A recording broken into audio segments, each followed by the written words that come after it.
to the men. When we are there, he is listening. The women is also here.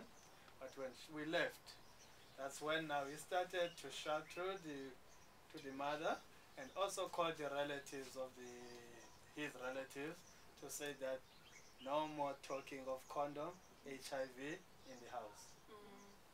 And now he's serious. It was a year ago. He was having the medical aid from the Mercantile Hospital, expensive one. And now the medical aid is round out.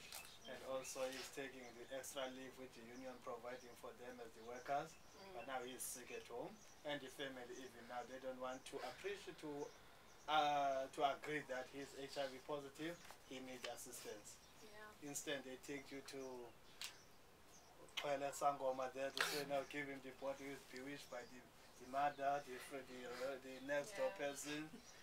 They don't take ARVs, they take the traditional medicines and slaughter. I don't know how many cows and goats they slaughter this year alone. Yeah.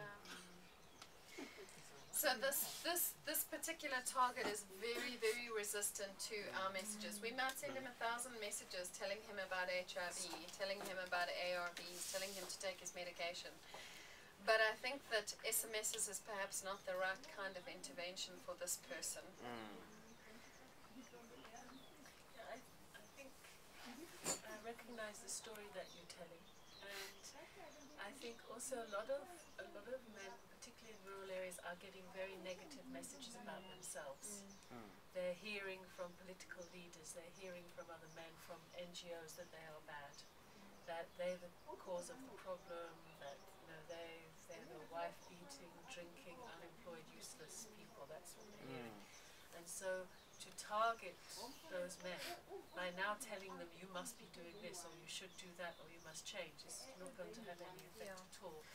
But it's also, in terms of the advocacy, to target the people. So if we want men to go and test, we have to make sure that when they go to a clinic or they go to an outreach centre, that they're going to be well received. And I think that's a particular problem. I don't know in your area, but where it's difficult for a man to go to a clinic. He's going to meet a female sister, and if he's married and he's asking for condoms, they're going to laugh at him. And if he wants to test, HIV services are still separate from everything else. At least for women, you can find HIV, VCT integrated into maternity care sometimes. But for men, it's like you're sitting on that side of the room, you must be the ones that are positive HIV. And the argument, I think last year, that if you go to the hospital, you'll find a wellness room around the corner there for all the HIV people who are taking the medication. That is the HIV people in general now. That's what the argument is. We're trying in the community to take the stigma away, but when you go to the institution, you find that they have their own place separated down there. Everybody who go there, they know that you go there, you're HIV positive. Okay, I know that we're gonna talk a lot right now about those kinds of problems, but the reason why I wanted to start this session with these issues is because you can see we have a lot to talk about when we are planning our projects. We have a lot to talk about in identifying who our targets are, what kind of day do they have, what's their focus, what do they like, what do they don't like. And it's also extremely important to look at messaging. What's the content of your message? You can't just think, okay, I'm going to send that person a message, but the content of your message could make or break your project. Okay.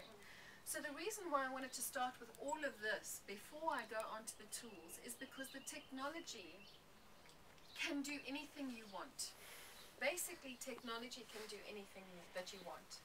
What you need to do is to clearly articulate what you would like to do with it. If you don't, the risk is that you'll be developing a technology or using a technology that is not appropriate for your purpose. Okay? It won't be appropriate at all. It won't do the job that you would like.